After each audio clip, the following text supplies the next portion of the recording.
Welcome to this landscape photography workshop. My name is Phil Ebener and I'm so excited to have you here. What is this course all about? This is a class that's meant to help inspire you and give you some really practical ways to take your landscape photography to the next level. You might be scrolling through Instagram or reading the National Geographic magazine saying, "Why can't I take photos like that?"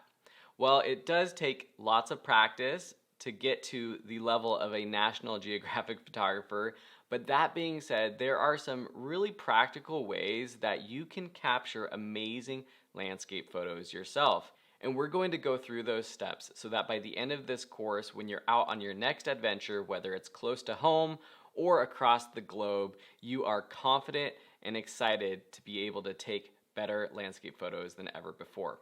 So without further delay, we're going to jump right into the lessons in the next video, starting with what makes a good landscape photo. What makes a good landscape photo? Let's break down the typical things that a good landscape photo has. Most landscape photos use a wide-angle lens with a large depth of field, so most things are in focus. A low ISO, not getting a lot of noise or grain. Good exposure overall. It's generally not too contrasty or creatively contrasty with things that are super in the blacks or overblown. Generally good overall exposure and an interesting location. And that's the most important thing when it comes to landscape photos, because we have to start with location. And the truth is that not every single location is going to result in epic landscape photos. So there are times and locations where it just lends itself to a better photo at the end of the day. And that might not be right in your own backyard, but I am hoping that throughout this class you will learn ways to take better photos of the landscape right in your own backyard. Before you actually go out traveling or going on a photo adventure, it's important to scout the location. Look at the time you'll be there, what's the weather going to be like, and look for photo spots that people have photographed from before. Here's a photo from a trip that I recently did to Big Sur.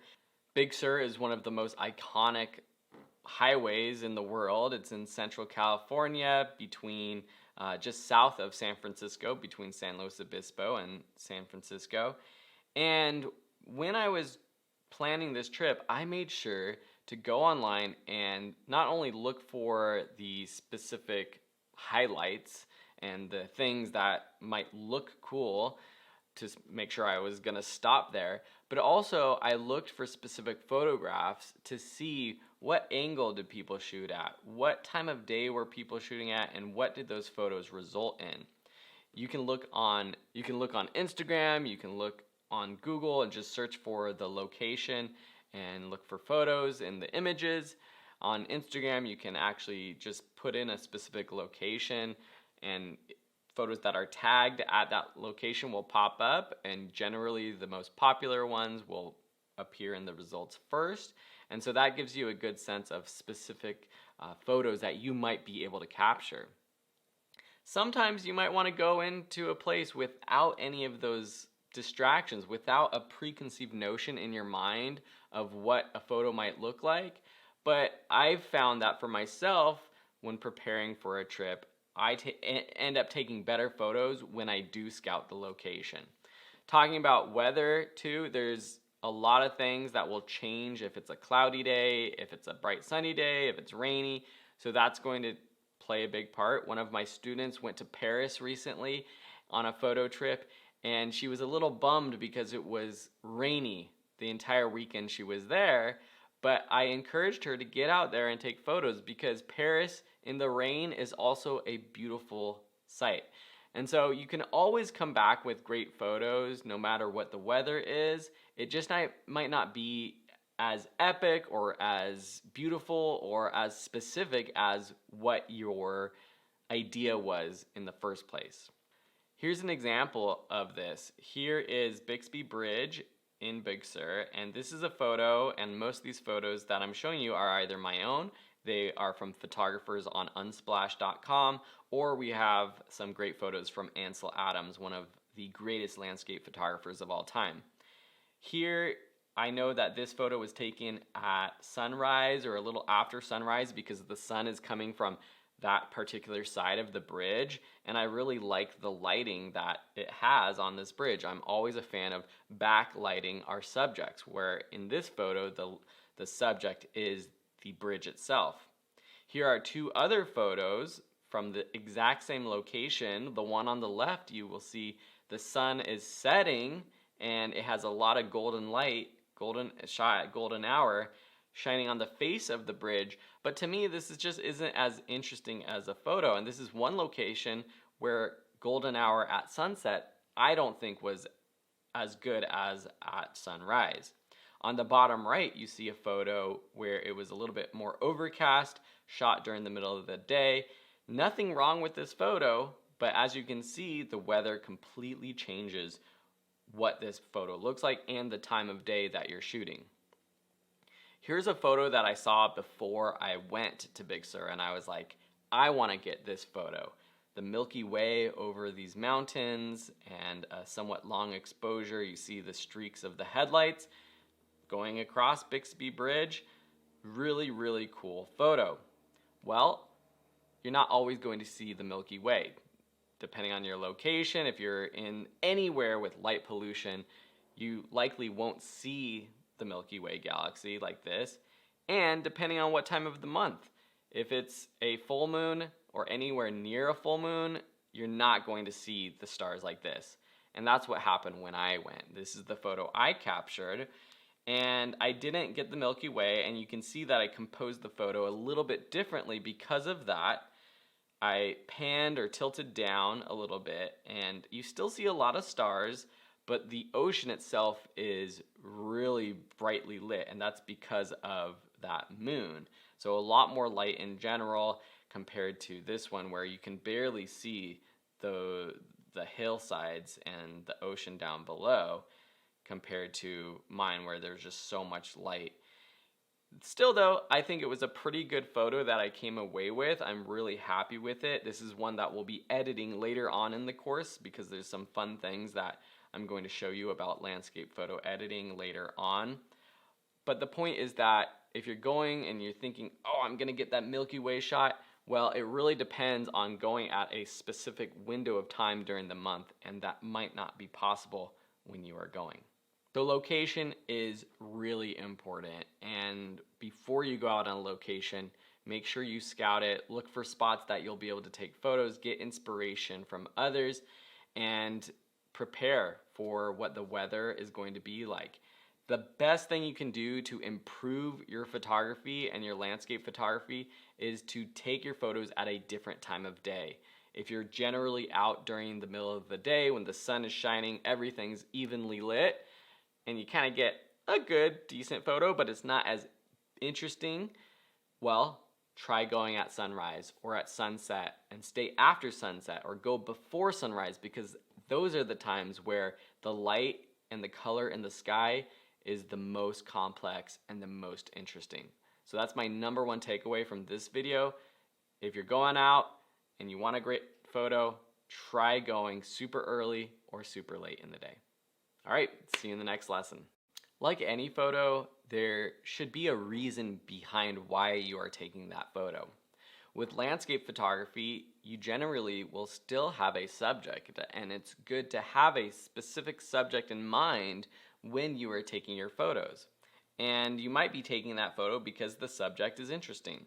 Perhaps you are simply just documenting your trip and you're just taking photos of the various locations you've been so that you can look back and have those memories clearer in your mind with those photos. Are the photos you're taking informative or more abstract?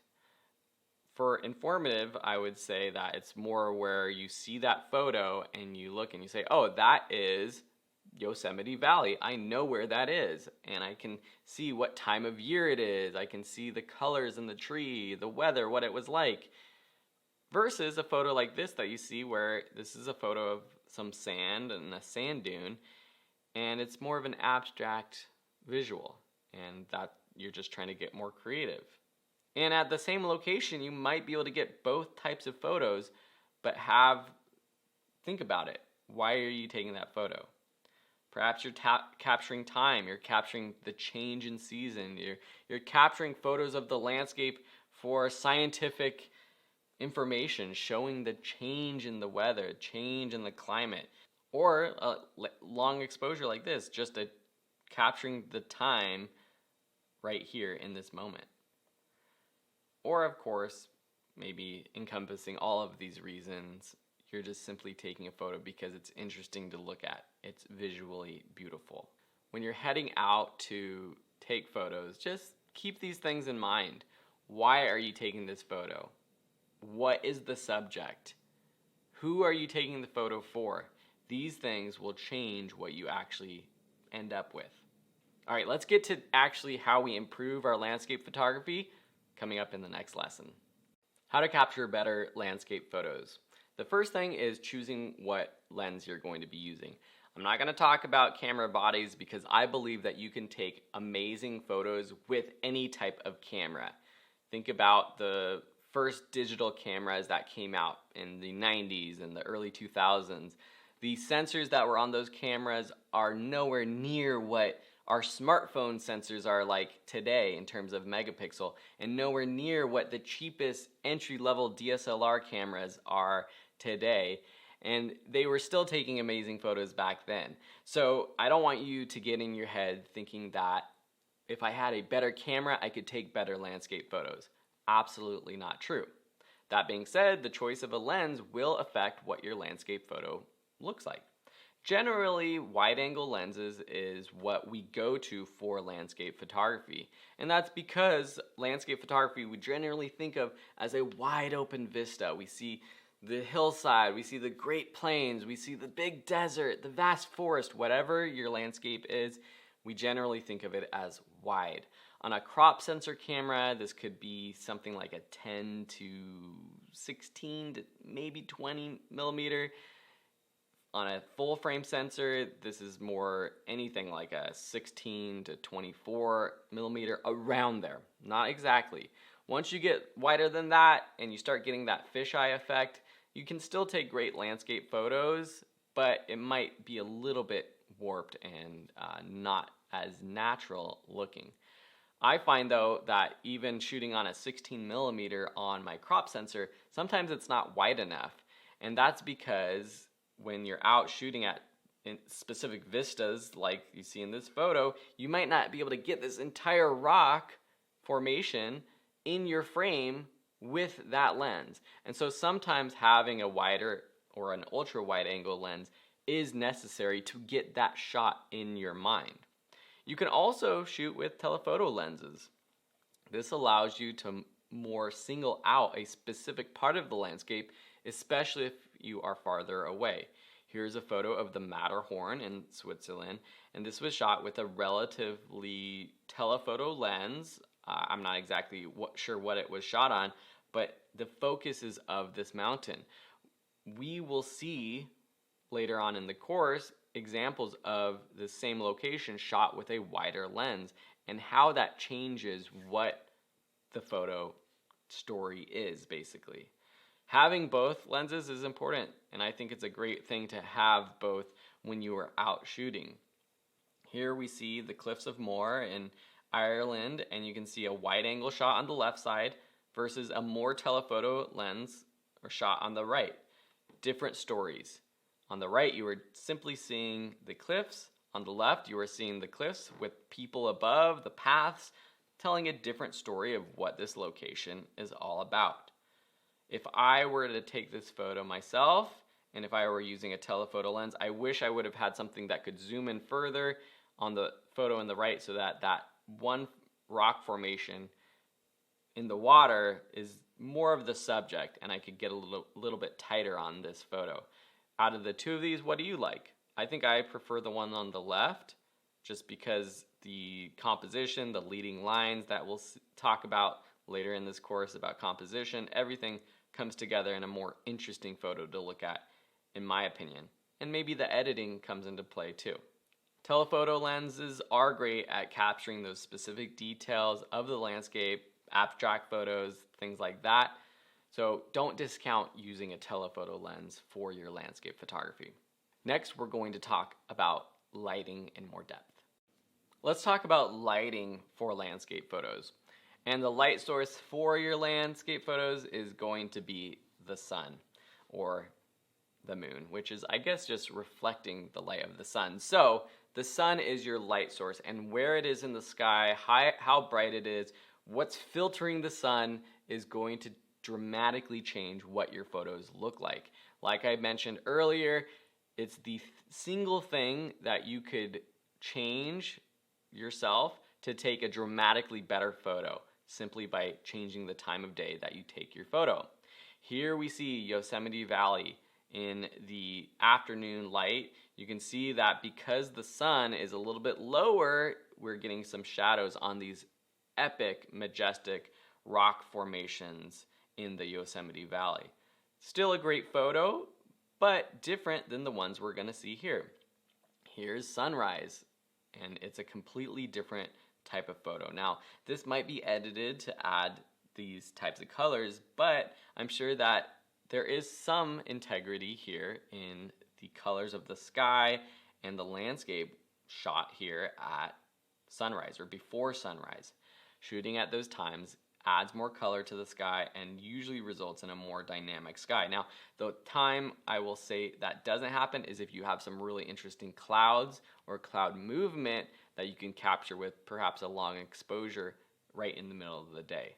But in terms of getting color in the sky, sunrise or sunset. As I said, this is the easiest way to quickly improve your landscape photography. Here is another example of this, the Cliffs of Moher again. On the left, an overcast day, shot, I would guess, a little bit earlier in the day. On the right, looks like a sunset shot. I think the lighting, the warm tones, much more beautiful on the right-hand photo. Doesn't make the one on the left bad, but I just prefer that one on the right. What do you think? Here is a dramatic example of the difference of time of day. Here is Arches National Park in the southwest of the US. Here is a general photo captured during the middle of the day, cloudy sky, even lighting. It's an interesting shot, and if you were here at this time of day, this is a great shot to have. But if you were to stay here in the evening, at night, when it's not a full moon, when you can see all these stars, here's the type of shot you can get. Completely different photos, same location, shows how you can capture a completely different photo. Here I am in Big Sur, and this was a location I went during the middle of the day, Pfeiffer State Beach, and the sun, you can see on the top left, just nothing special. So here I am standing in front, more of that documentation type of photo. On the right, using a more telephoto lens, Joshua Sortino captured this photo in the fading light of sunset with that light bursting through that opening of the rocks, with the mist of the ocean waves being able to cast that light even further and glow even more, I think is super interesting. I just wasn't at this location at this time, and so I never would have been able to capture this photo on the right hand side. And I accept that. I'm okay with that, but it's just important to know that when you're taking your photos that there might be photos that you see that you just can't capture because the lighting's not there. Here's another example. I shot the photo in the top left, beautiful waterfall in this cove in Big Sur. The ocean looks beautiful. It almost looks tropical, the teal in that water. But it's a different photo than the one on the right, shot at sunset. Now, I don't know which one I necessarily prefer. I think the one in the bottom right, I think, is one most people will prefer. The one in the top left is a great general photo of what this location looks like. It's not very artistic. The one in the bottom right, shot with a longer shutter speed, and so you get that smooth motion in the water.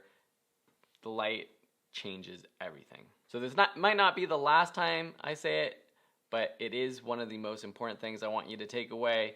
Get there for sunrise, get there for sunset, and see how much better your photos quickly turn out to be. Now we turn our attention to something that you have more control of. Sometimes you don't have control of the lighting, when you can be at a location, and you definitely don't have control of the weather. So what can you control with your photography? And that is composition. Composition is what's in your frame. It is how you compose the landscape in your frame, where you place the subjects, how wide, how narrow, is it on the left, right, centered, up, down, what's on the edge of the frame. Everything that is in your frame makes up your composition, and what are you choosing to not include in your frame as well. And how does this help tell the story of your photo? Here's an example of some skiers that appear to be flying right above or in front of the Matterhorn. A completely different story than the photo that we saw before of the Matterhorn itself. And so including elements can change what your photos say. So in the next videos, I'm going to break down specific compositional techniques in terms of landscape photography. And these are just ideas. I want you to look at the photos, see how these techniques are used, so that next time you go out and take photos, specifically think about, okay, how can I use leading lines in this photo? How can I capture this landscape using framing within a frame, and all of the other techniques we're going to go through. Let's get to it. Composition technique number 1, look for leading lines. Leading lines are the lines in your frame that naturally draw the eye towards something or through your frame. Here in this photo, we can see that there are a couple lines, one going from the bottom. We have this pathway, this is in Yosemite, and we have this path that goes towards this waterfall. And so for future photos, I want you to pay attention to, what does your eye naturally go to? Does it jump to the waterfall? That waterfall goes down, down, down. Does your eye follow that waterfall down into this forest and then maybe bounce down to this guy walking down this pathway? Do all these lines in the mountain help naturally guide your eye down towards this person at the bottom of the frame? These are just things that when you're consciously thinking about it, it's hard to understand. Is that really happening, or is it something that I'm thinking too hard about now? But as a photographer, know that when you have leading lines that lead to a specific subject, it does make that photo a little bit more interesting for viewers. And one of the reasons is it just draws our attention, and it lets the viewer stick with your photo a little bit longer than if there was nothing drawing our attention in. Let's look at another example here again at Yosemite. Here's the photo of Half Dome, one of the most iconic mountain rock formations. And if it was just a photo of Half Dome, it would be interesting. But here we have, framed between these trees, the lines of this road leading us to that rock formation. Our eye drawn down the path of this highway to this rock formation, telling a different story than just the rock itself. This is telling the story of being here at this location, driving down this path, seeing this epic location while you drive down this highway. It almost feels like you are driving down that highway yourself. Here's one where the leading lines don't necessarily lead to a specific subject, but this is often what leading lines do in a landscape photo, and that's just lead us into the horizon. So here we have these lines along the edge of this lake going to the horizon that sort of ends up being blurred out into the distance. Here we have these lines on the sand dune leading us again to the horizon. This photo is not as powerful as I would say this one is, in terms of we have the leading lines of the footprints and the peak of the sand dune leading to our subject in the distance. Now, I wish this photo was a little bit brighter. I think in terms of the editing, it could be a little bit more easy to see visually if it was brighter. This one, shot at a different time of day, obviously, is interesting in that it's abstract, but not as interesting in terms of the subject. And so I like how this photo, the lines lead us to the subject on the peak. Here we have one of the photography greats, Ansel Adams, taking landscape photos that many people had never seen until Ansel Adams was taking these types of photos. We have the leading lines of the river leading us to these giant mountaintops in the distance. Here we have this photo. I just want you to look at it for a second and see where your eye ends up. If it started on the cliffside, it probably was drawn down to these dwellings that were built into the side of this cliff by the native inhabitants of the Southwest United States. And just an incredible photo, and it would just be a lot different if we didn't have these lines on these hills, or if it was cropped or shot in a different way to not see these lines that just draw our eye down. And I like showing these old photos by photographers like Ansel Adams because it shows that these techniques, he might not have called it leading lines back in the day, but it was a natural way that prolific photographers composed images to be able to use these natural leading lines in their photos to draw our eye to a specific subject. It's just more pleasing to look at. So when you're out there shooting photos, look out for those leading lines. Use negative space. Negative space and positive space make up your photos. Positive space is the space that is taken up by the subject. So in this photo here, we have the Matterhorn again, and the Matterhorn, the mountains at the bottom of the frame are what I would call the positive space. This photographer, Joshua, framed this photo specifically to show the stars in the sky that make up what I will say is the negative space of this photo. Now, the stars themselves are a great subject, and I think that some would argue that that's positive space. If you couldn't see the stars though, if it was just a blank blue, dark night sky, that would definitely be more of negative space and a very interesting way to compose this image. It almost makes the Matterhorn not as epic as it is when you see it like this with the rest of the mountains next to it. It still protrudes and it's still epic, but negative space can have that impact. It can sometimes make your subjects feel smaller, while it could also make them feel more epic because they're alone and they're the only thing in your photo. Here is a shot of the sand dune. Remember the one we saw in the last lesson with leading lines where you were seeing most of the sand dune took up the frame.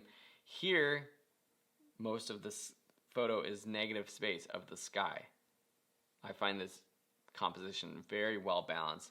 It's using the rule of thirds as well, with the horizon line about at the third of the frame. Here is a different kind of landscape photo, this tree in the middle of this body of water, and lots of negative space around the tree. Here Ansel Adams is using negative space with this landscape, using the sky. It's just showing how big this landscape is. And to a more extreme, check out this one where he composes the water and the mountains at the very bottom of the frame. So the point of this is to get to a location, and perhaps you might generally frame this mountain range right in the middle of your frame. But try to think, can you compose this in a different way? Can I use negative space in this location? Maybe it's simply just tilting up a bit so that the subject, the landscape, is at the very bottom of the frame. Maybe I am at a location like this one where If I was tilted up or if I was zoomed out a bit, there would be boats around here. You could see the top of the edge of the lake at the top of the frame, maybe some foreground elements, but I want to compose it using negative space, and so I'm going to zoom in a little bit tighter so that I just see this one tree on this rock in the middle of the water with nothing else. These are things that as a beginner photographer, you might have to consciously remind yourself, write it down, keep it in your phone, say, try a negative space photo. As you progress, you might just naturally end up composing your images that way. I don't necessarily believe that Ansel Adams was there thinking, okay, I gotta get my leading line shot, I gotta get my negative space shot. I think he just got to a point where he was composing images the way that were pleasing to his eye, and it ended up we're able to categorize these compositional styles now with these terms. But as a beginner, I think it is important to test it out, try it out, and be conscious of the compositions you are trying to achieve. All right, that's it for negative space. Let's move on to symmetry in the next video. Our next compositional technique is to look for symmetry. Here we again have the Matterhorn, but they found this body of water where they can use the reflection of the Matterhorn to make it a more symmetrical image. Again, does it make it a better photo? Does it make it a worse photo if it wasn't symmetrical? It's up to you to decide. I find symmetrical photos interesting to look at, but sometimes I like completely off symmetrical things. I generally like things that are like off kilter, off to the side of a photo. But that being said, another thing to check out. This photo in particular, if I were them, I would have just cropped it a little bit because the horizon line is not completely level, it's not completely centered, but that can be done in post-production. Here is another photo of the landscape, the Dolomites in Italy, again with the reflection in the water, showing that symmetry. Similar location in the Dolomites. You can see though how the reflection and the symmetry of that reflection change the photo dramatically. And this is because at different times of day, depending where the sun is, depending on where you are, how you're angled, you're just not going to see that reflection in the water. Doesn't make the photo on the right bad. I love that teal blue water that you're seeing there. But on the left-hand side, it's very interesting to see that reflection. If I were them, I would have tried to widen out a little bit. Again, maybe not possible if they didn't have an ultra-wide lens, but just to see the top of the mountains in the reflection to make it a little more symmetrical. Now I'm showing you photos of reflections, but also when you're looking at different elements in the landscape, maybe there's ways to balance either side of the frame with the landscape on the left and right as well, and not just reflections top and bottom. Add foreground elements. This is something that I think will really take your landscape photos to the next level in terms of just being more interesting to look at, but also telling a different story of your landscape. Here you can see the Matterhorn with the foreground of the town or the village underneath this amazing mountaintop. Completely different story than just seeing that mountaintop by itself. Here is this waterfall, long exposure, and the photographer decided to include this mossy rock with this one sort of plant, leafy plant, in the foreground. Everything is in focus in this photo in terms of the subjects, the waterfall to this foreground element. And we'll talk about focus in a future lesson, dive deep into advanced ways to focus and get things in the foreground and the background in focus. But this was a conscious decision to compose this photo not just of the waterfall, which would have been interesting in itself, but also to include that foreground element. Why is this interesting? Why is this a better photo? Maybe it's not a better photo. It's up to you to decide, but for me it's interesting because it just keeps my attention on the photo. There's more things to look at. I am looking from top to bottom to see what is in this photo, and sometimes that's simply what makes a photo better. It just what's going to keep your viewers' attention on that photo a little bit longer. Here we have some more photos of the Matterhorn. Different though, we're shooting from a different perspective, lower, so we see this giant mountaintop looming over this village versus the one we saw before, which was from up above.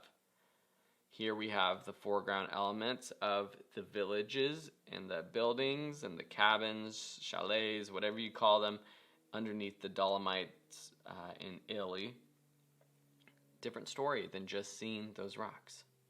Here we have the cliffs of Moher again, and very similar spot, or practically the same location, but the photographer on the right decided to widen out, tilt down a little bit to include the foreground grass in front.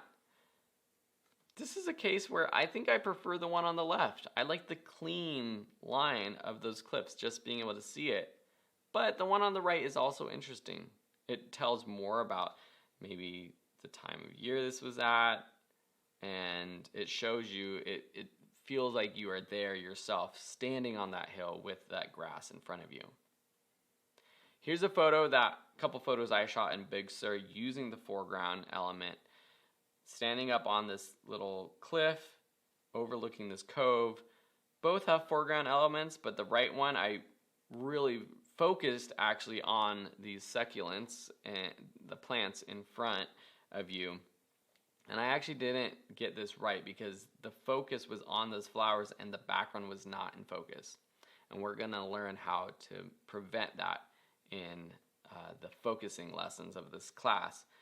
But I would think that for this photo, everything should be completely in focus. Here we have Ansel Adams including this tree in the foreground in front of these mountains. I believe this is the Teton mountain range in the United States. Without this tree here, it would be a completely different photo. Might be just as good of a photo or a better photo, but this one's interesting to see that tree. Here on the left, the Tetons, big, majestic, snowy mountains. On the right, you see those mountains, but in the foreground is this driftwood. He's on the lake or the body of water, and it's compositionally a more complex image, and therefore a little bit more interesting to look at. Sometimes you want both photos though. And speaking of foreground elements, sometimes you want to simply focus on that foreground element. You want the background to be out of focus. You want it to just play that background role. And here we have a photo from Big Sur focused on these flowers in the foreground with the landscape behind falling out of focus.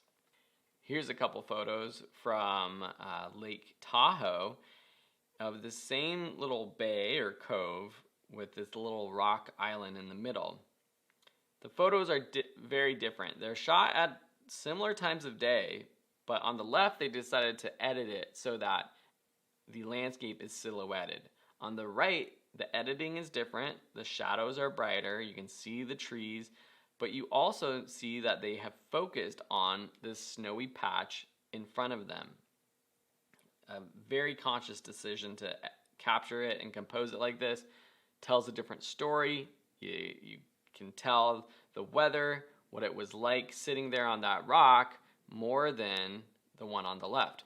Both are really great photos. Here Ansel Adams focuses on the water, the ripples of the water in this landscape, which I think was probably a smart idea, because if he was focusing just on the hills in the background, it's honestly not that interesting of a photo. Seeing that rippling water, that is what is really interesting. That pattern, the textures of the water, I think is more interesting and the right thing to focus on. So try, when you're out shooting landscapes, adding some foreground elements. Maybe it means tilting down, crouching down, moving to a different location with some foreground elements, and try focusing on those with the background out of focus, or focusing with everything in focus as well. And if you need tips on that, we'll get to those lessons coming up on focusing, because there's some really cool techniques to make sure that you're getting everything from your foreground elements to infinity in focus. Something that can make your landscape photos even more epic is to show the scale of the landscape with people or other elements in your frame.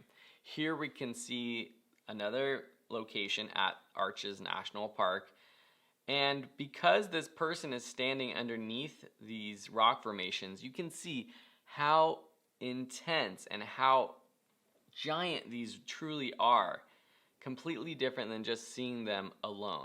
Here I took these two photos of this cove.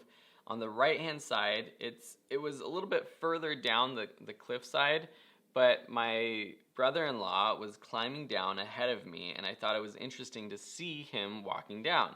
Not only does it help with the perspective of looking down and seeing like what it feels like to be there, but it also tells the story, maybe just to me as a reminder, maybe not to you, but to me as a reminder that we had to climb up that cliff to get this shot. And I just think that the one on the right side, to me, is a little bit more interesting of a photo. Here we have two different forms of scale. On the left, you see the gigantic sand dunes dwarfed by even bigger mountaintops. On the right, you see these gigantic sand dunes that are so big compared to this lone figure walking down at the bottom of the frame. Both sand dunes, these aren't on the same location, I don't believe, but probably similar in size and epicness, but a much different story you're telling with these photos. Being able to see them compared to other landscape elements or compared to the person. So if you're in a location with something that is just ginormous, maybe take a photo with someone in it, do a selfie, get yourself in that photo to show the scale of those elements. Look for natural frames. Framing your subject or your landscapes within frames in your photo can make it a very interesting photo to look at. Here we see Iguazu Falls, South America, and you see that these falls are framed by the forest that is in the foreground. So this is foreground elements, but in terms of actually framing and not just at the bottom of the frame. Here we see the same falls, two different photos. The one on the left not being framed, the one on the right framed by sort of the tree branch at the top. Now, between these two photos, I think I prefer the composition of the one on the left. Maybe would change things a little bit editing wise if it was shot at a different day where the water looked a little bit more blue with the sky being a little bit more blue as well. It would be more interesting. But out of all three of these photos, like this one, I think that this one's probably my favorite in terms of being just the most interesting to look at. And I always go back to which one would I want on my wall? I think this one. Here we have the Dolomites again. Some rock formation in this mountainous region.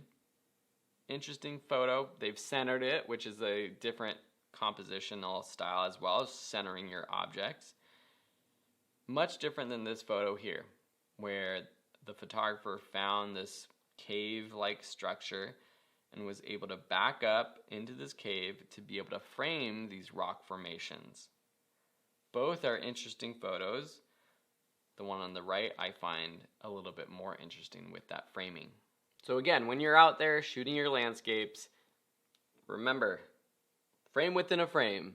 How can you compose the same exact scene using some sort of natural frame? Look out for patterns and textures. This is something that I find to inspire me to get out and take photos when I'm a little bit sort of bored of my location. And this might be something if you are trying to photograph around where you live and you feel like, well, there's nothing interesting to look at. See if you could find some patterns or textures within the landscape. And maybe it means using a telephoto lens or just looking at things in a different way. Here we have these beautiful mountains and the misty clouds that could be photographed really anywhere in the world. This could be any number of mountain ranges. And what makes it interesting is this staggered pattern that we see. Here we see from the sky view this great texture of the forest beating up against this body of water.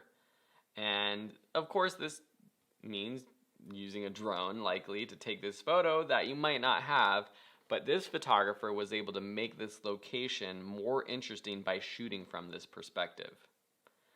Looking up, we see the texture of the sky, the patterns within this rocky archway.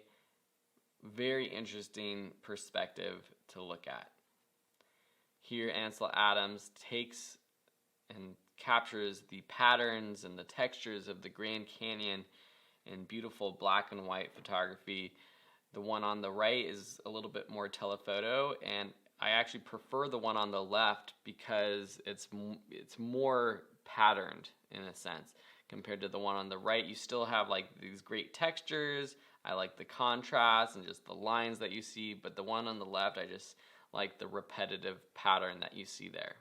So look out for those patterns and textures when you're out taking photos.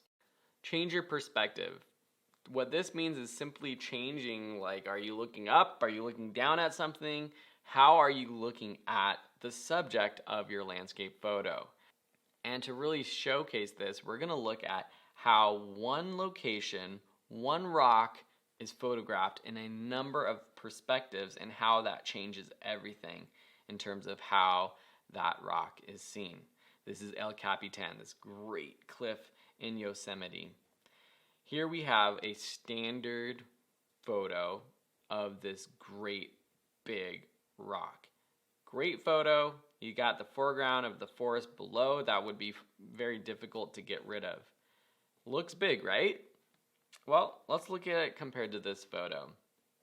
This photo captured from farther away, but the size of the rock in the frame is about similar. And that's because even though further away, they were probably zoomed in a little bit more. And having this sort of framing with the trees on the either side, symmetrically framing this rock, you see the highway down at the bottom as well.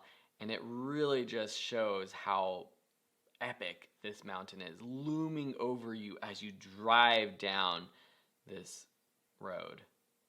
Both great photos, but it gives off a different feeling.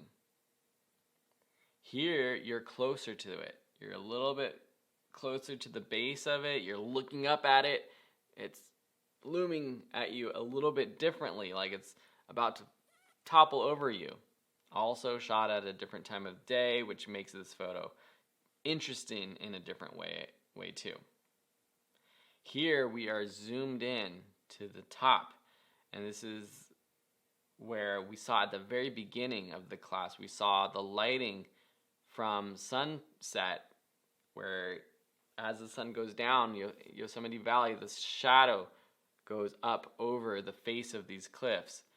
And I think it was a great decision to make this a black and white photo because you can see the textures really well of this cliff, and it just is highlighting the peak of El Capitan. Here we have, from a different perspective, we're turned to the side. It's like a profile shot of El Capitan. There's a few interesting things about this. One is, if there was a person in this photo scaling this mountain, you would see how small they are compared to this giant cliff face. The other is you see what's called firefalls. This is when, just for a couple days of the year, I believe, the light for just a moment shines onto where this waterfall is, and it looks like fire falling down the face of this mountain. And seeing it from this perspective is just completely different than those other shots. Here we have another shot from down on the floor of the valley. El Capitan is just part of this story. This is a beautiful shot. I love the lighting. I love the perspective. The wide angle lens makes it look epic. And then here we have the entire valley. El Capitan, just part of the family of majestic rock formations with Half Dome in the distance, these other great rock formations forming this valley. And it doesn't necessarily make El Capitan less impressive, but it certainly does make it seem like just one part of this beautiful location. So how can you take a photo of your landscape in different perspectives? Sometimes you're stuck. There's one little cliff overlook where that's where you're going to take the photo from.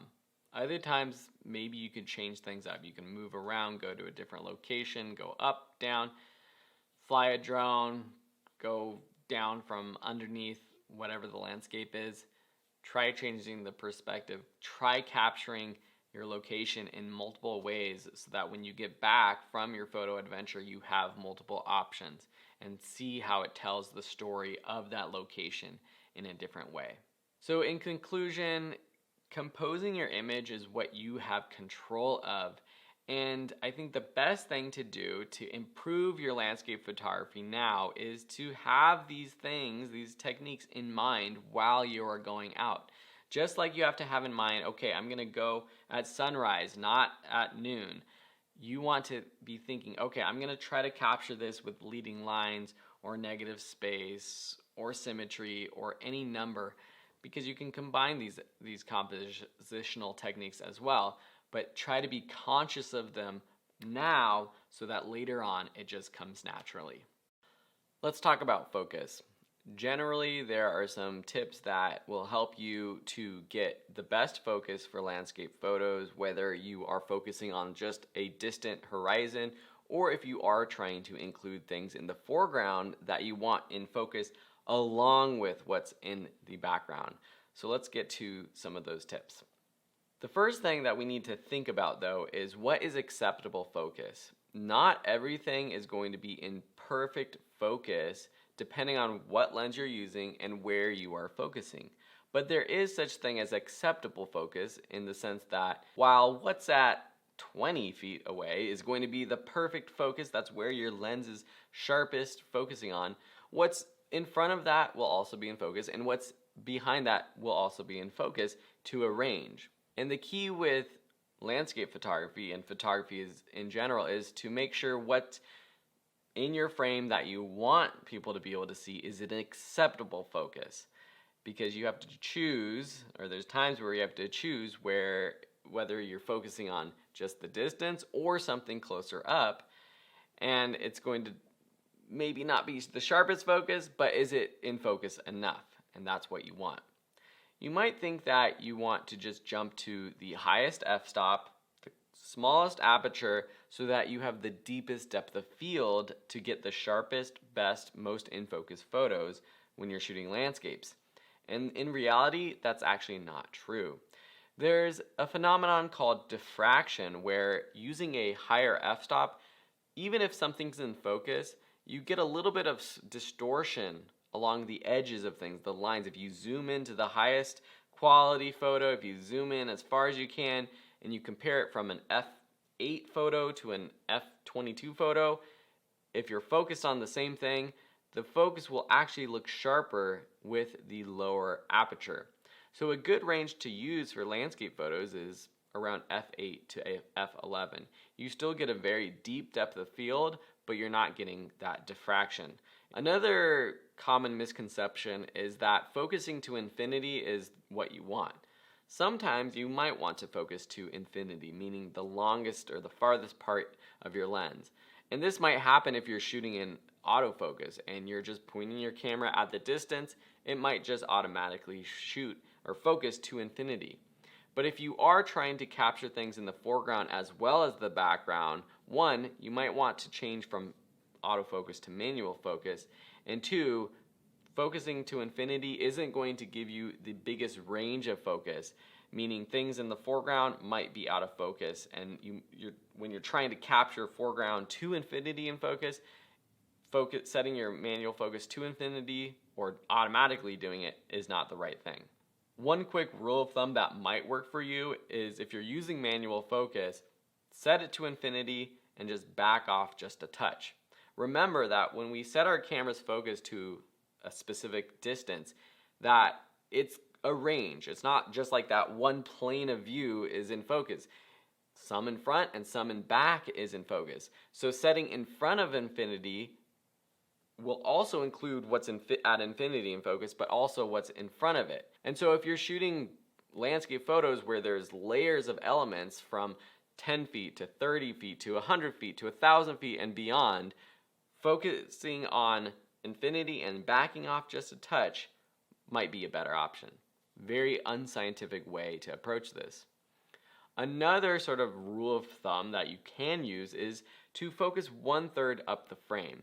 And this is often if you want or have foreground elements, because your foreground elements will generally take that bottom quarter to a third of the frame, whether you're shooting portrait or landscape mode, but those foreground elements will generally be around that fourth to a third of your frame. And so if you're focusing on that, with most wide-angle lenses, that element plus what's in the background will be in focus if you're using an f-stop around f8 to f11.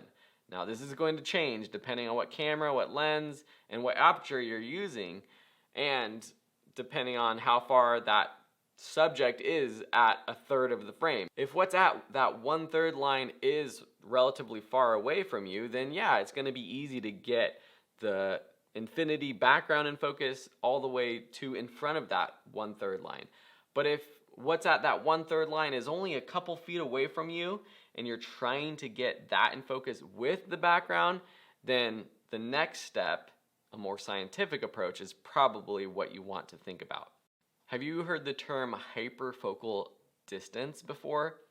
This is a scientific term to define the distance between the camera and a point in your scene where everything is in acceptable focus from half that point to infinity. And really what we're trying to do is get the biggest amount of range in focus, from infinity to whatever's closest. And so an example of this is if you have a subject standing at 10 feet, and that's your hyperfocal distance, everything from 5 feet to infinity will be in focus.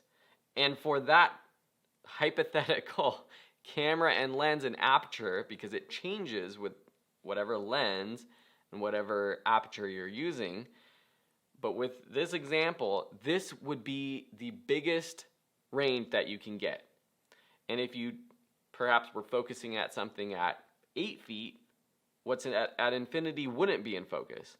Or if you're focused at something at 20 feet, then what's at infinity will be in focus, but maybe only up to 15 feet or 10 feet. And so the hyperfocal distance is really the way that you can get the most in focus with your specific camera, with your specific lens, at your specific aperture. How do we figure this out? Well, there are some apps, and there are free apps. If you just search for hyperfocal distance in the App Store, you'll find some free apps that will calculate this for you. You can put in your lens, your aperture, and where your subject is standing, and it'll tell you where is the hyperfocal distance.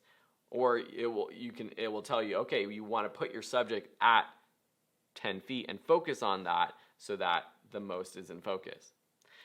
Doesn't sound like a fun way to do photography though when you're out in the field, and we'll get to how to do this but in a more simplified method in a minute. But I think to help understand why this is important and why this works or doesn't work for photographing landscapes with foreground elements, let's look at this graphic. I have put in my camera, my crop sensor Fujifilm camera with my 16mm lens at an f8. And the hyperfocal distance that it gave me back was 1.6 meters.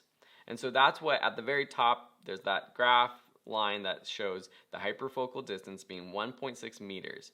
And then I have from 0 feet or meters to infinity. Now jump down to where it says hyperfocal. And here it shows that the X is where my focus point is. So if I manually focus my camera lens to 1.6 meters, which you generally can kind of figure out because the lens will have either numbers on the lens, or in your viewfinder you'll see, as you manually adjust your focus, you'll see the graph or the bar going from 0 to infinity or whatever it shows up on your camera. And so if I manually set my camera's lens to 1.6 meters, that's going to give me the biggest range of focus, all the way, acceptable focus, all the way from 0.8 meters to infinity. So everything from a little less than 3 feet to infinity will be in focus. And that's great because I can now have foreground elements, some flowers, a person that's only 3 feet away, and they'll be in focus, and the background will be in sharp focus as well, or acceptable focus.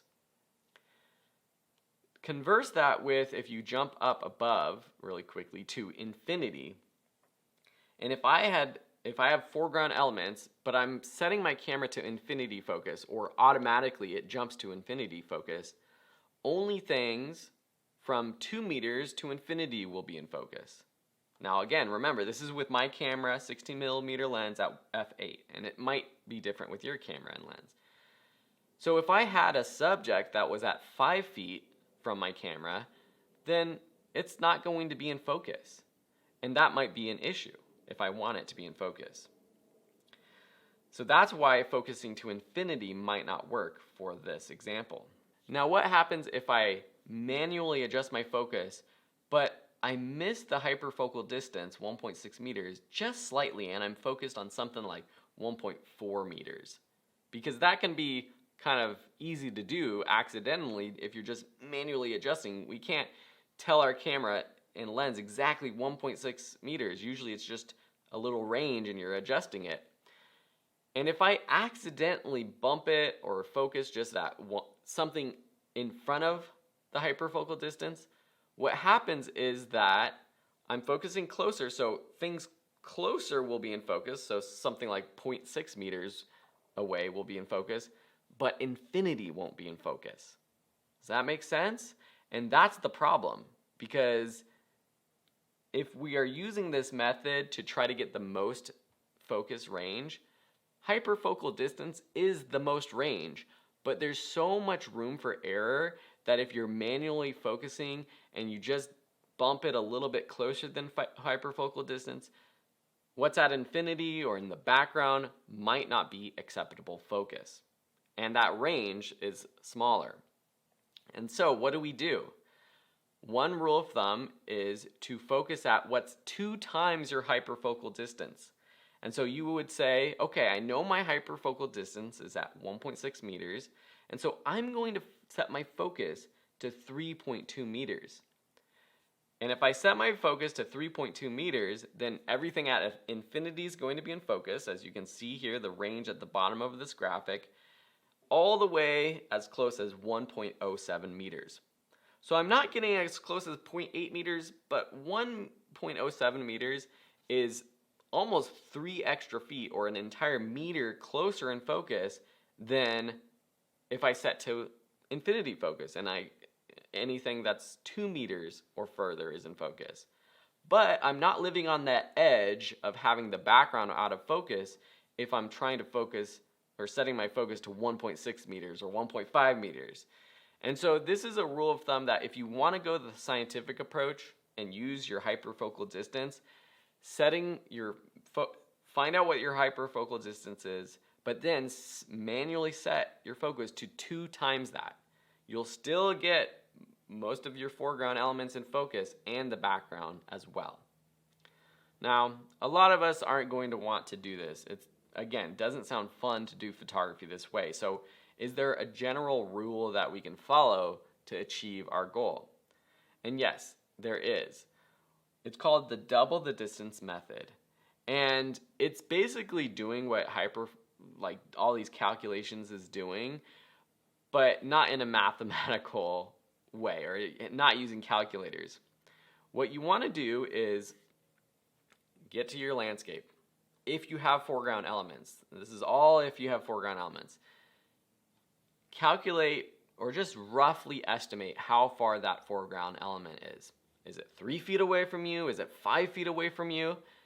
If it's 5 feet away from you, then set your focus to 10 feet, double that distance. So we're not really caring what the hyperfocal distance is, but the way that most cameras work with an aperture that's a little bit larger, like an smaller aperture, higher f-stop, like an f8 to f11, if your subject's 5 feet and you're focused to 10 feet, then that subject should be an acceptable focus.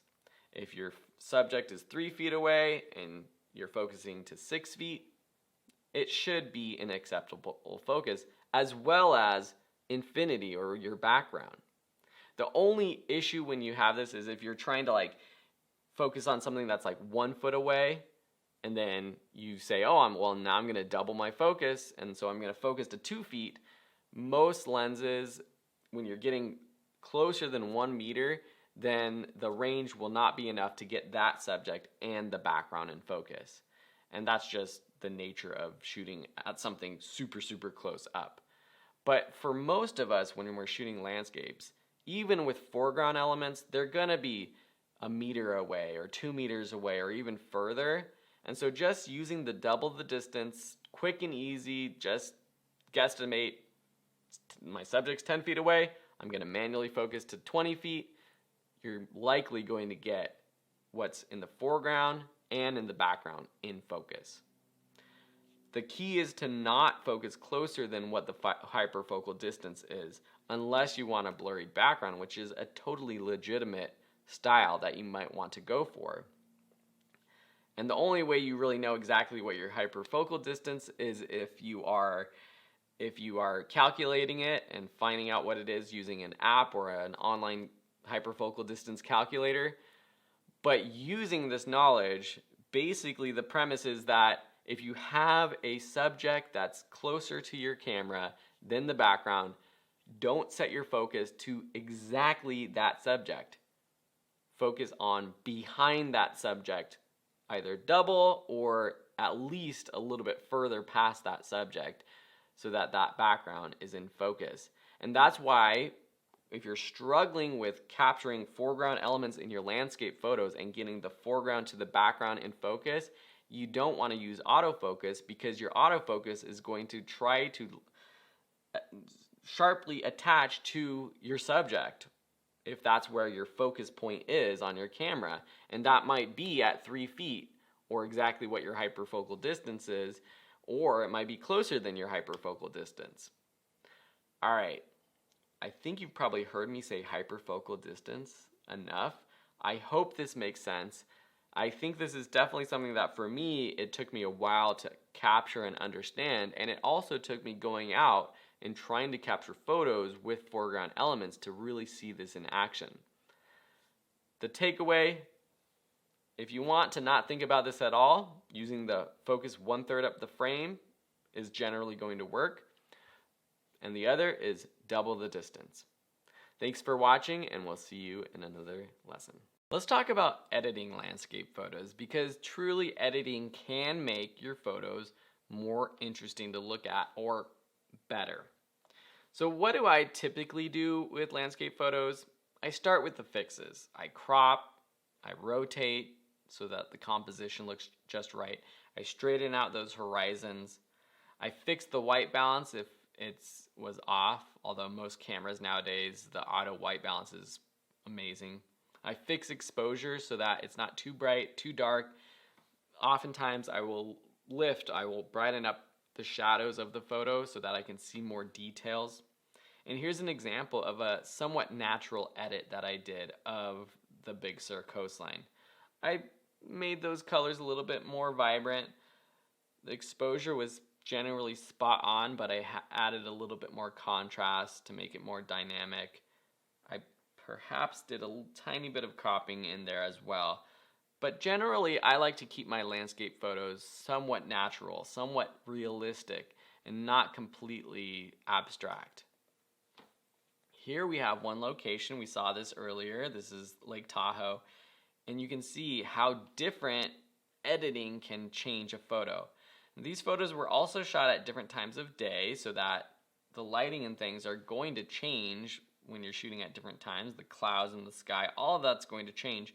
But you can see some photographers chose to edit it with super high contrast so that the landscape is silhouetted, versus being able to see the trees, the boats in the water, shooting at a long exposure so that that water is smooth and glassy, versus a not long exposure so you can see the detail of the waves. Now that's not necessarily editing, but I just want to bring that up to show you how these photos are shot differently. And then mostly with the colors.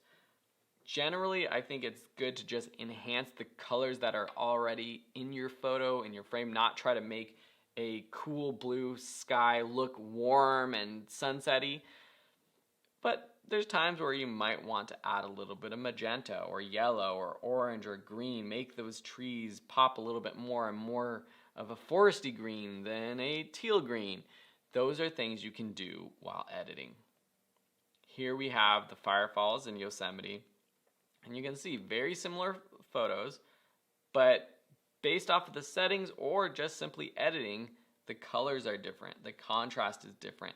On the photo on the right, you can see more detail in the cliffs, in the rocks, the textures, compared to the one on the left where the rocks fall a little bit into the shadows. It's a little bit darker, you don't see those textures. Look at the sky, see how that sky is a completely different color. Was that editing? Was that what it looked like? Only the photographer knows for sure, but I can tell you that the one on the right seems like they added a little bit more magenta and red and orange to that photo to make the firefalls pop, and I think it also made the sky a little bit more purple as well. Whereas on the left, it's a little bit more of a teal sky with that yellowish firefalls light, not so much the orange. Here, the photographer chose to edit in black and white, and it's a lovely decision. I think editing your photos in black and white can be one of the best moves, especially if the sky and the colors aren't as interesting. Now here's a photo that I decided to edit in black and white, and there's a few things I like about that. One, I just like seeing the textures of the cliffs and the water, and that is brought out by getting rid of the color. I like the shadows and the contrast because this was shot during the middle of the day and just that lighting wasn't that interesting, and making it black and white I thought was interesting. And the last thing I like about this photo, because compositionally it's just not that interesting of a location, but story-wise for myself I like it because you can see at the bottom a mom and her daughter sitting there on these rocks. They had climbed around the face of this rocks over here from the left side, and we couldn't see them, so we didn't know where they were, and we're like, I hope that family is okay. And when we climbed up the cliffs ourselves, we saw them sitting on the other side just enjoying the view, and so I thought having them here in this photo was somewhat interesting. After I do my basic fixes, the ways that I make my landscape photos better include using my favorite tools like vibrance and saturation to make our colors pop, clarity and texture to make those textures more textury, dehaze, which will bring back some information and detail, especially in the sky, which you will often have if you're shooting on a day where it's a little bit cloudy or muddy. Dodging and burning, what I mean by that is you are literally making certain aspects of your photo brighter or darker using brushes, radial filters, adjustment filters. We'll go into this in Lightroom in just a second to show you some examples.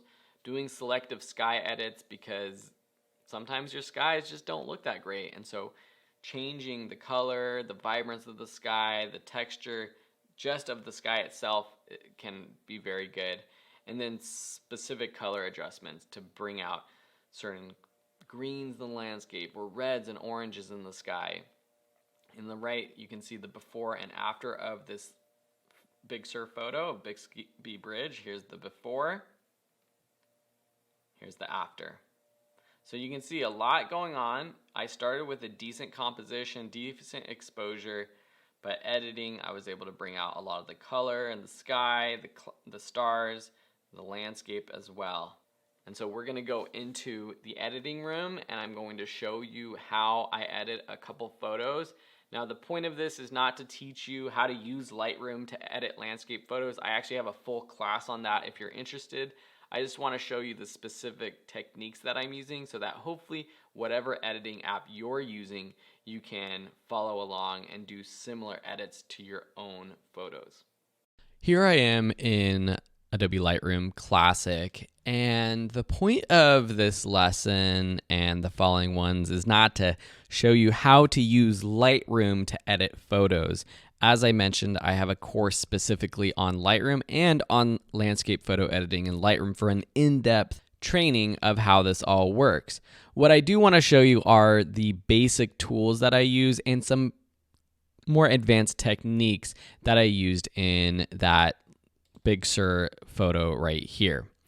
So here, let's go and look at just a basic photo, and we saw the before and after, but I think you can see it a little bit better here. Before, after. Some of the basic things I've done, and you can see here as I toggle in our main basic settings adjustments, well, I have adjusted the crop. So one thing I did was I just cropped in just a little bit. I felt like that tree at the top was taking up a lot of space compared to really the star of the show, which is this coastline. And then in terms of straightening out the horizon, I did that as well. Straight horizons are generally necessary for a photo that looks balanced and not sort of off, unless you're going for that feeling of an off-kilter horizon. And then I just sort of boosted the colors. So here you can see that I boosted the contrast, I brought the highlights down, I brought the shadows up, and then I brought the blacks down to bring back some of that contrast. I usually start with the highlights, bringing them down, the shadows I bring up. Then, because I got a lot of information back in some of these leaves that I want, with bringing up the shadows, I do lose a little bit of contrast. There's lots of ways to add contrast with these editing applications. You have the contrast slider, you can bring your blacks down. We also have the tone curve down here. Again, if I'm moving too fast, make sure you check out those other courses that go at a slower pace. Bringing up things like clarity and vibrance will also make your landscapes just pop a little bit more. So here, if I see the before and after of what I've just edited here, there we go. So those are some basic edits, but I do want to tell you a little secret about this photo in particular. So here's what I started with, but I actually didn't edit all of that manually. I actually used a preset. Presets aren't for everyone, and these will only work in Adobe Lightroom, but if you want, you can download these actually for yourself, because I've included this pack of presets, the HDR Nature Pop set here, and I'll include instructions on how to download and install them. You can see that they really make some of the colors and the vibrance and contrast pop for your nature photos, depending on how much you want. And the one that I used for this photo and for most of the photos on this trip is the HDR Nature Pop 8. And so here's the after, and except for the crop, it's the same photo. So that is what I do with some of my landscape photos when I just want a quick edit. I just slap on a preset. Here's the other one right here, the big waterfall cove. And we're just going to slap on that Nature 8. If that's too much for you, maybe you want to bring down that amount, which Lightroom now has an amount slider for the overall preset adjustment, which is pretty cool. And this one, after you slap on a preset, it might not be perfect. I think this is a little bright, so I'm just going to bring down the overall exposure. And there's lots of other minor things I can do. The only thing I might do with these photos, say you want a different type of blue. Let's go into our HSL panel. If I go to the hue and then I do my color picker for this ocean and drag up or down, you can get more of like a deeper blue instead of that teal blue. But of course, if you might want more of a teal blue if you want as well. You could also pick that specific color here in the slider as well if you don't want to use the color picker. All right, so those are some basic things to do. I would definitely recommend checking out those other courses. But in the next lesson, I'm going to go through some more advanced techniques that I used to edit this photo here. See you there. All right, welcome to this landscape photography editing tutorial. I'm going to show you what I've done to this photo here on the right that resulted in this photo on the left. And I'm using a few more advanced techniques, specifically the dodging and burning of editing specific aspects of our photo, making some brighter, some darker, but also on top of just dodging and burning, adding specific color edits and clarity edits and things like that to the landscape and the sky. So let's get into it. All right, so here we are with our initial photo, which compositionally, it's a decent photo. Exposure-wise, it's a bit dark, but because it's a raw photo, we have some room to play with. And that's the first thing I'm going to do, is really bring up our shadows to see what information we have in that landscape in those shadows. If you really want to see what we can do more, instead of just the shadows, I'm going to just bring up the overall exposure, and you can start to see that while we have that information, there is quite a bit of noise in there. I'm not too concerned about that right now. So I brought up the shadows. At the same time, I'm going to bring down the highlights. You're probably wondering, well, Phil, why are you bringing down the highlights? This photo's generally a bit dark. Why are we going to make it darker at all? And that's just because it's going to make those stars pop. We're going to actually bring up our whites. Oops, that was our shadows. Bring down our highlights just a little bit. I don't like bringing up our blacks, because once I start to do that too much, it starts to look a little bit faded out. So I might do some specific edits to the landscape later on, but right now this is a good place to start. Next, I'm going to add a bit of clarity and texture and dehaze under this presence slider. So clarity is just going to bring out some of those details. It also adds a bit more contrast in that landscape. So if I zoom in here, see how that brings some contrast, and it just makes all those details a little bit clearer. And overall, dehaze is also going to help just a little bit. Generally, I only do dehaze if it's mostly a sky photo, but it adds a little bit more detail to the landscape as well.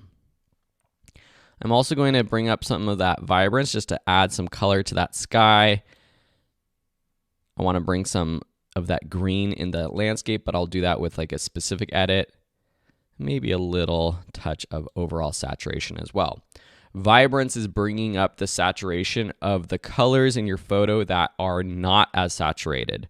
So it's a more intelligent way to make your overall photo feel more colorful without making certain colors oversaturated. So that's a pretty good starting point. And then I'm really going to just jump right into these more specific adjustments. Lightroom Classic has some great tools to mask certain parts of your image, such as selecting the sky. We have our traditional tools like the brush, linear gradient, and radial gradient. Again, this is some more advanced stuff. If you don't know how to use these, I definitely recommend checking out my other Lightroom course. It's a good precursor to this class. With the Select Sky tool, it does the job of basically selecting the sky, and you can see that it actually selects a little bit of the hillside as well, but that's perfectly okay, because sometimes I find that when the sky is selected and it's just like a sharp line on the horizon or on these hills, whatever I do to the sky looks a little unnatural. And generally in photos, when you're looking at the sky, the colors of the sky, the blues, will actually fade onto that landscape as well. So if I want to make the sky more blue and just drop the temperature down just a little bit, it makes sense that it's happening a little bit along the edge of the ridgeline here as well. So one of the things I'm definitely going to do with the sky is decrease some of the noise there. There's a lot of noise in the sky. If I zoom in, you can see it's super noisy. And that's because I was shooting at a little bit of a higher ISO and a long exposure. So if I increase this noise slider, you can see that it gets rid of some of that noise. And I'm fine with that. It actually makes the sky look a little bit cleaner. You'll notice that the stars move a little bit in this photo, and that's not because the stars are moving or the camera's moving, but that's actually because the rotation of the Earth, if you're shooting at a long shutter speed, you're actually going to capture that in your photos. Pretty crazy, right? I'm definitely going to bring up the dehaze a little bit more for just the sky. Now, if I go too crazy with it, it starts to look a little unnatural. So I'm just going to do a little bit like that. Maybe do a little bit of editing with the highlights. I'm just trying to make those clouds pop, or those stars pop just a little bit more.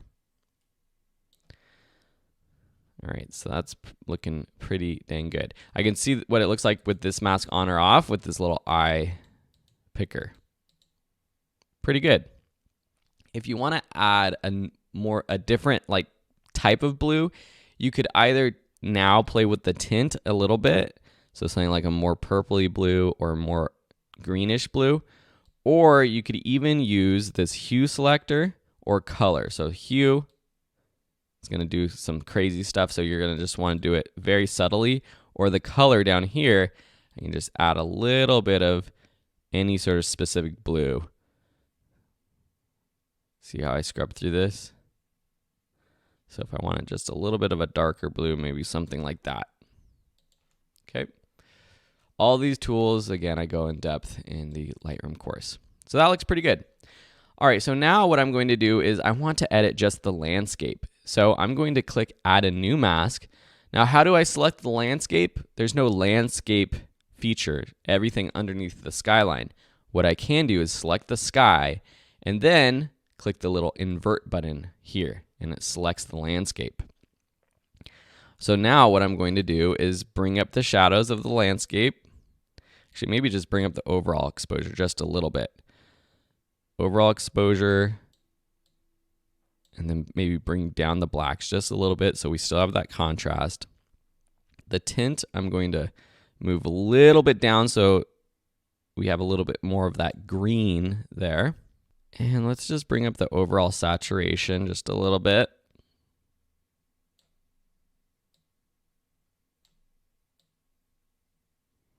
See how like these mountains get faded out just a little bit in the background when I brought up the exposure? I don't like that in the background. I could go do a separate brush and try to edit that separately, but a quick way to edit this, I think, is just bring back down our whites over here. You can use the up and down arrow keys on your keyboard if you're hovering over any of these sliders, and it does a little jump up to the next edit rather than dragging these up and down. I think that's pretty good. Let's see the before and after. Pretty good. I'm going to do one more to really highlight this streak. I'm going to click plus. I'm going to use a brush now. You can adjust your brush settings here. I'm going to set my flow and my density up quite a bit. And I'm just going to brush over this light streak like so. And then what I want to do is just warm it up. Warm it up like that. Maybe bring up the contrast just a little bit. And maybe the overall exposure just a little bit. Doesn't that make it pop just a little bit more? Pretty cool, huh? All right, so those are some basic ways to edit specific parts of your image. One other thing that I want to show you with this photo is I got this lens flare from the moon. I didn't have my lens hood on it, and you can see this lens flare. That really bothers me. So I'm going to use the healing brush, which allows me to basically brush over this specific part of the sky, and then it's going to take another part of the sky and try to use that to blend in and actually remove that quote-unquote blemish. This is a way you can remove things like pimples and unwanted items in your photo. Now, the problem with this is that you lose the integrity of what the stars and the constellations actually look like, and that's something that does bother me. But for the sake of this photo, I don't think anyone is really going to say anything, unless you are a star expert. So that's pretty good. The last couple things I'm going to do is there is a little bit too much noise overall, even in the landscape. So I am going to go down to our detail panel. I'm going to bring up our noise reduction and just get rid of some of that additional noise. And that helps with the sky as well. Okay. And then maybe just a touch change to our overall exposure. I want to bring up sort of the mids just a little bit. Bring back down the highlights. So just a subtle little curve, just trying to bring up some of those shadows just a little bit more. All right, so I think this edit looks a little bit different than our original edit that we did. Let's check it out. So here we have on the left the original edit. Here on the right we have the active edit. I think one of the differences that I had on this new edit is the sky looks a little bit different. And I think what I did to the sky was I added a little bit more texture in the other photo. And maybe some clarity as well. Brought out even more of those stars. The colors I also punched up a bit in this new edit. One other thing I can do is play around with the individual colors with the HSL panel with the hue. If I want to take maybe my yellows and make them a little bit more green, I can do that. That makes that hillside a little bit more green. Now this is where you're starting to get a little bit more creative and artistic with your photo. Is this an exact replication of what I was looking at when I stood here? No, obviously not. It's not because it's a long exposure. That's not what my eyeballs saw. But as an artist, this is what I want this photo to look like. So some people might say that's not fair. That's not what you should do. I am open to anybody sort of editing your photos how you will to create art. Sometimes I want my photos to look exactly like what I saw with my own eyes. Sometimes I want to create something that's a little bit more visually pleasing to my eye. And that's what I've done here. All right, thank you so much for watching this. Hopefully you get some ideas for how you can use editing tools to edit your photos after watching this. If you have questions, let me know. Otherwise, get out there, start taking photos, and make sure you're using your editing tools to enhance them and make them even better. Cheers. Thank you so much for watching this series of videos. I hope that it has helped you understand ways to improve your landscape photos. And I know it was a sort of short, quick course, but I hope that being able to see these photos as inspiration and talk about them in more detail of what lighting techniques they were using, what compositional techniques they were using, will help you when you go out on your next landscape photo adventure. I'm going to drill it into your head one more time. I think the most important things to take away from this course to improve your photos is to go at a different time of day. If you're not getting the photos that you want, but you're only going out when the sun is high in the sky, go at sunrise, go at sunset. And then write down those compositional techniques, and when you're out there, make a conscious effort to try something new. All right, if you haven't done so yet, please leave a rating and a review for this course. That helps other students know whether this is the right course for them or not. Check out my profile. I have dozens of other photography courses that you might be interested in to advance your photography taking and the editing and lots of other creative skills too. Thank you so much for being here. Much love. Have a beautiful day, and share your work with me on social media or here on the platform. Post your photos so I can check them out myself. Cheers.